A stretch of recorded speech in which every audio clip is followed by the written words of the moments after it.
All right, so I am interrupting the video here to share with you something, or not like something, but the thing that is the most important thing to me. I have shared before here on my channel multiple times. I have shared with you about my faith. So for me, I am a believer and follower of Jesus Christ under the grace of God, for sure. I am so blessed and so grateful for Jesus being my Savior and the Lord of my life. You know, I started this channel for it to be a part of my brand and for broader dreams that I have for my life. Doing content creation online is a part of all of that, you know? So with all of that being said, this right here is a job for me. So am I getting paid a ton of money right now to do this? No. Will I in the future? Yes, for sure. And that will be like outside of YouTube, right? Like I'm hoping to be a filmmaker, like completely, like way off of YouTube, like a film, like all the way. This is like a business, right? But for me, like in my life, when it comes to my faith, I am called to like share my faith no matter where I'm at. Like if it's at work, aka here, or wherever I'm at. My faith is not like limited to a Sunday or to a group gathering or when I'm inspired, you know, after I hear something, you know, I can share with whoever at any time. All praise be to God. So I'm just going to share briefly about my faith, and then I will have some links down below in the description box if you're interested in checking more out about the gospel. And then also I am going to pray for you here in this video. So basically what I'm going to explain to you probably in under a minute is going to be the gospel. However, I am not going to reference the scriptures that go with the things that I'm going to say. Instead, I would encourage you to go find those scriptures yourself because they are out there. So in the Bible, like the Holy Bible. So this is like the Christian faith, like believing in Jesus Christ, that Jesus Christ like is a Messiah. Okay, so like basically like the gospel is the like literal like the best news that you could ever receive. And I'm not saying that from a cliche standpoint, like you may hear out in the world of like the gospel good news. It is, that is like definitely what it means.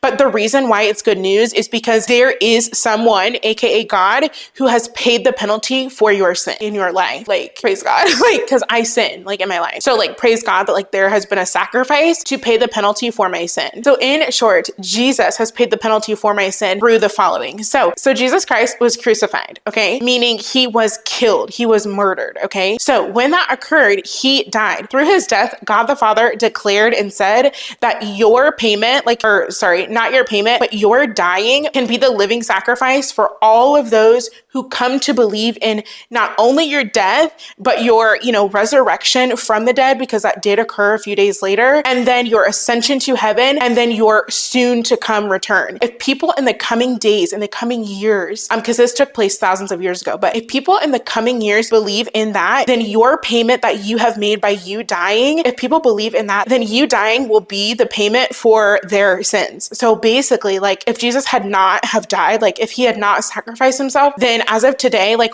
everybody in this world would stand condemned. And you do, right? If you don't believe in Jesus as of right now, but like meaning our punishment would be hell. It would be eternal.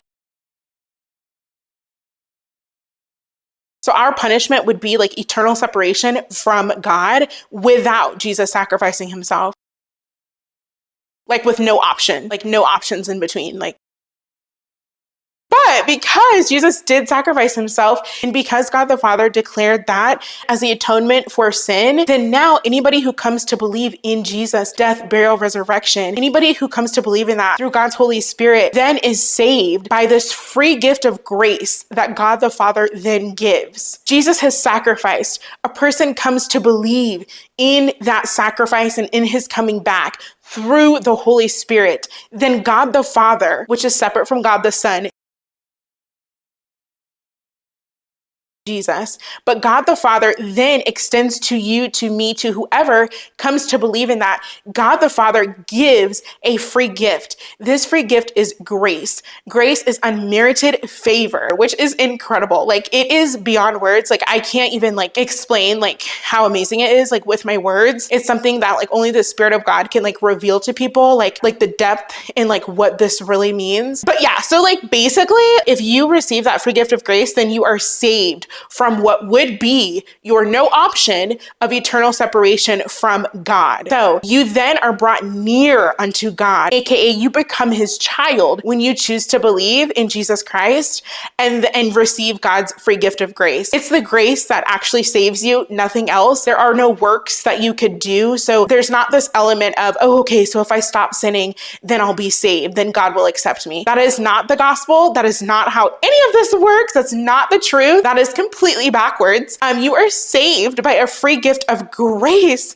that God the Father gives you. This is free. God gives this to you. You do not need to work for his love. You do not have to work to receive the free gift of grace. You receive the free gift of grace when you choose to believe in Jesus Christ, which actually comes from the Holy Spirit drawing you to that faith. It is so, so, so incredible. And then from there, after you are saved, the Holy Spirit, which is God in spirit form, comes to live within you. Then when that occurs, the Holy Spirit begins to help you as you open yourself up to God. You guys partner together. And then you begin to work out this salvation that you have received. So once you are saved, that is it. Jesus has paid what would have been your penalty for your sin. And now you have this helper to help you live the way that God wants you to live.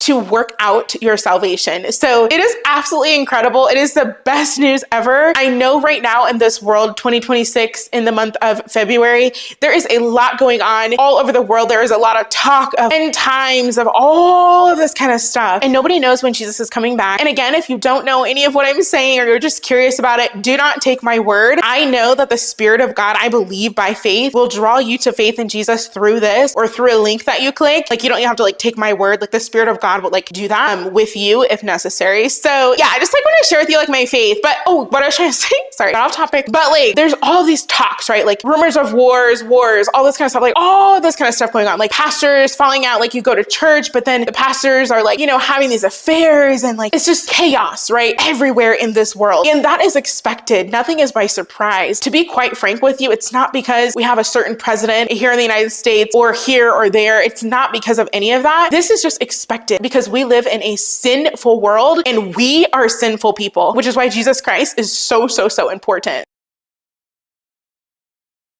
There's so much going on, but just know that I am sharing with you hope, life, which is Jesus Christ, that you can have through all of this chaos, and then for eternity, for the rest of your life, which would be eternal, with God, versus without God. Thank you so much for watching this video, and I will see you in the next one, God willing.